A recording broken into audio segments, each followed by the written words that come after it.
Hey guys, welcome to my channel. In this video, I am going to explain you one game between French Grandmaster Cornette Matthieu versus Indian Grandmaster Erigasi Arjun. This game is from the 4th round of Chess Olympiad. So let's start. So white plays the move e4, black plays c5, knight f3, d6, bishop b5 check. Black plays knight d7 and white plays d4. C into d4, knight into d4, knight gf6 and castles. Black plays e5. Now e5 is the Indians' first choice and its theory, the main move. So white plays the move of knight f5. Again it is the best move. Black kicks the bishop and white retreats his bishop to d3. Now black plays knight c5 and it attacks the e4 pawn. So the natural and best move for white is to play the move knight c3. Black plays d5. Again it is the best move for black. Of course the d5 pawn cannot be taken as there are some tactical threats to white. So white plays the move bishop g5, which is again the best move. Now black takes on e4 and bishop into e4. So here black takes on e4 with his knight. If he takes on d1 and goes for the piece on f5 with move of knight c into e4 and knight into e4 loses the piece on f5. So the intermediate move is knight into g7 check, bishop into g7, and after knight into e4 this knight cannot be taken as there is mate on d8. Okay, so this is the reason black first took on e4. So this allows again knight into g7. So everything is theory. So bishop into g7, queen into d8, king into d8 and knight into e4. So white is a piece down, but this is a very dangerous pin and he's likely to get his piece back. So after this king e7 is forced, otherwise f6 knight is lost. So the only move for white in this position to maintain the equality is the f4. So again with the f4 we are trying to take on e5 and f6 knight will be attacked third time.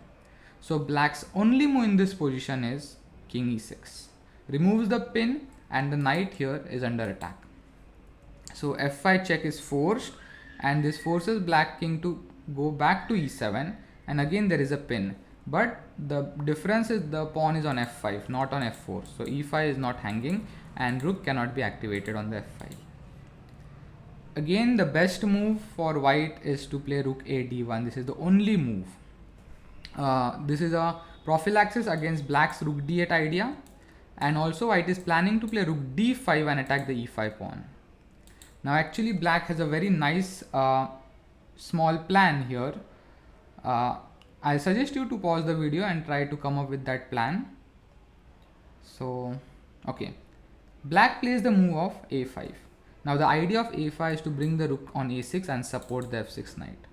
Now see, remember one thing, black is a piece up. If he manages to maintain that piece, then of course he will win the game. So white has to continue giving threats. So rook d5 and now e5 pawn is under attack. So black's only chance is rook a6. So after takes on e5 the king can at least go somewhere. But taking on e5 still is not that great for white.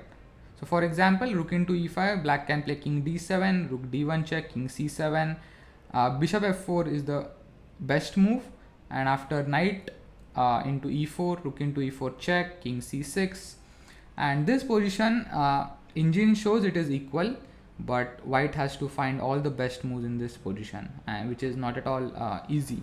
So there are moves like rook e7 and rook c7, but the position is difficult to play. So again the best move for white is to play rook e1. So with this move white is threatening to take on f6 and then he'll collect the e5 pawn with his e1 rook. So here black plays the move h6. So let's see if black plays any other move like a4. Now there is knight into f6, bishop into f6 and rook e into e5. And after this black is forced to play bishop e6 because after move like king f8, there is bishop h6 check, king g8 and checkmate on e8. So after bishop e6, white will regain his piece. So that's why any other move is not possible here. So only move is h6. Now knight into f6, then there is h into g5. So white has to move his bishop back, and after bishop h4, black has only move, that is king f8. Now the rook is under attack, and for white again there is only one move, rook d8 check, king e7, rook d5, king f8, rook d8, and this is a draw. So this happened in the game. Now the point which I want to focus on is the entire game is forced and the best moves are played by both the sides. Now everything was a theory. Now this is the dark side of the opening preparation. Like any player can prepare a drawish line and hold the higher rated opponent to a draw. See, I mean, studying theory has reduced the creativity and the natural beauty of the game of chess. So this is little bit sad, but of course there are some players I would like to name them, like Alireza Firoza, Ian Nepomniachtchi, GM Hikaru Nakamura. They play original chess, like they don't mind to play any dubious line. So many times they have revived old opening theory. Theory has like costed India half point. So this was it.